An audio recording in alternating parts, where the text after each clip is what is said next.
Hi everyone, welcome to a new video. In this one, you will be helping me to illustrate and customize a photo camera, which is a very fun thing to do. This has been my side project for a few weeks now, and I've been working on it on and off between my client projects and my regular work. And today I want to share with you the process, how it went, how it turned out, and share with you the final results. I also have been working on a couple of books, which I wanted to share here. I don't know how about you guys, but for me, the beginning of autumn is a pretty tough time with the time change and the season change and the cold and darkness that are coming. So it's very important for me to find all those activities and things, even the tiniest ones that kind of add something nice to my day. That was my dog just settling in on her chair.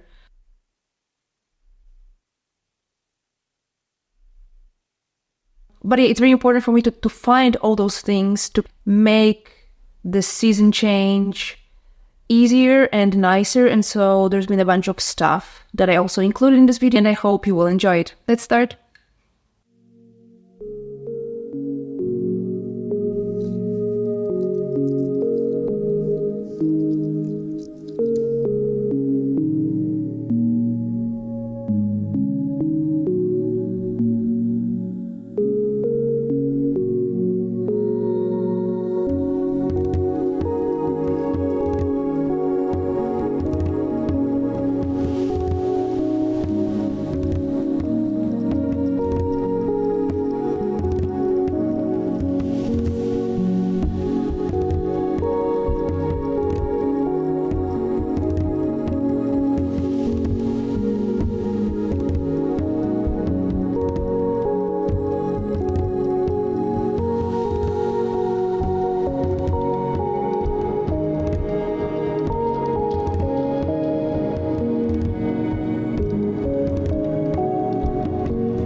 I know we've been talking about finding inspiration as an artist here, and something that I love doing is going to a museum, especially when I work on illustrating books, because it's a longer process and there is just simply time to do that. So I went to the Maritime Museum in Amsterdam, which maybe is not the most obvious choice. This was my second time visiting the museum. And there's a series of busts that would go to the front of the ship, which resulted very inspiring for my mythology-themed project. There was also a small exhibition about whales, which was really interesting. So yeah, if you ask me, visiting museums when working on art projects is a great idea to kind of recharge the creative engine.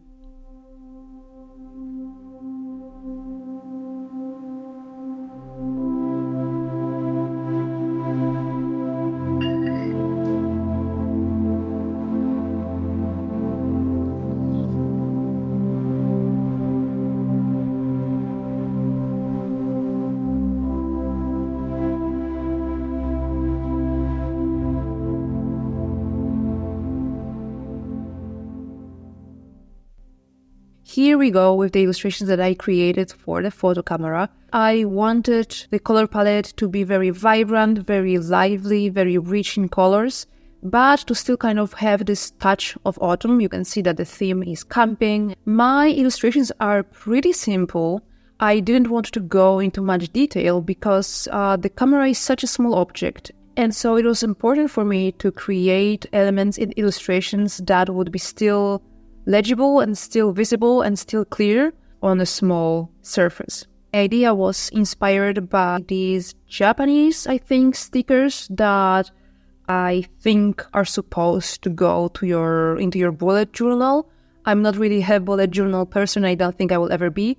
but those stickers are really awesome, and I kind of wanted to follow a similar idea with my camera design. So I just put together the 4 illustration plates onto one paper sheet that I will print out. They are either perfect size or too small. Let's see.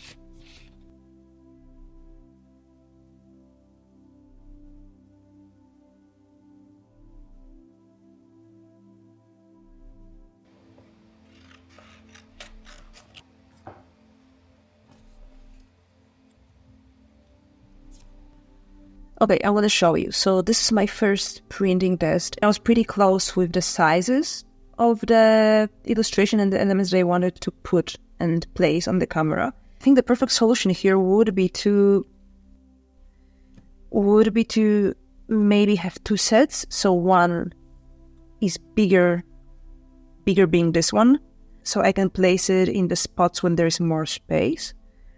And then maybe print also smaller versions so they can fit those tighter spaces. So for example, if I make this smaller, it could kind of enter here nicely.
Yeah, so some people on social media already making New Year's resolution for the next year, for 2025. And it made me think about all the projects that I had planned to complete this year and I didn't. And of course, it's because I was busy with client work, which made me kind of fail my 2024 resolutions, but it's fine. I feel like the days and the months and the years come by and pass by so quickly. It's getting harder and harder to kind of keep track of them, really. And it also made me think about my organization system. I believe I am a super hyper organized person, but sometimes I think I could carve out more time for my side projects, for all the illustration work apart from my client work they wanted to do, and I just didn't get to do it. And so I'm thinking that one of my resolutions for the next year, following all the people that I saw, would be to add some organization system for my days and weeks that would allow maybe more time for those personal projects, so that the situation won't repeat. Probably it will, but still, I'm going to try to do something about it.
And we're back with the camera process.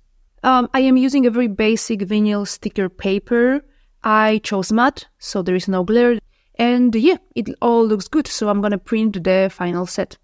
You might not remember, but I already customized one lomography camera before, a few years ago. And back then, I opted for acrylic markers, which was a really good choice. This time, I really wanted to make something more playful. And maybe because this camera, it's built in a different way, so there are more complicated spaces, let's say, parts of the camera that are really tiny.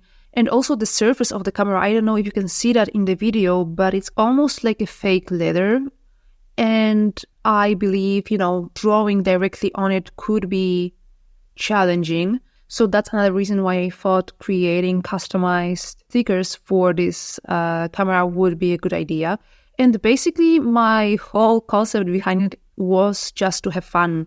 and to create a sticker set that would allow anyone to personalize their camera as they wish. So there is no one pattern in which you should place the stickers. You can put one of them on your camera or all of them, or do whatever you please. I'm going to show you in a second how it looks.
Amsterdam city center is not a place you can find me in on the weekends because it's just so filled with people, it's so loud, it's so crowded. But believe it or not, I thought that a candle sale was a good excuse to break my own rule. And these particular candles are the ones that bring back so many memories because we bought them when we moved to Amsterdam, and I thought it's a perfect opportunity to get some and enjoy them this autumn.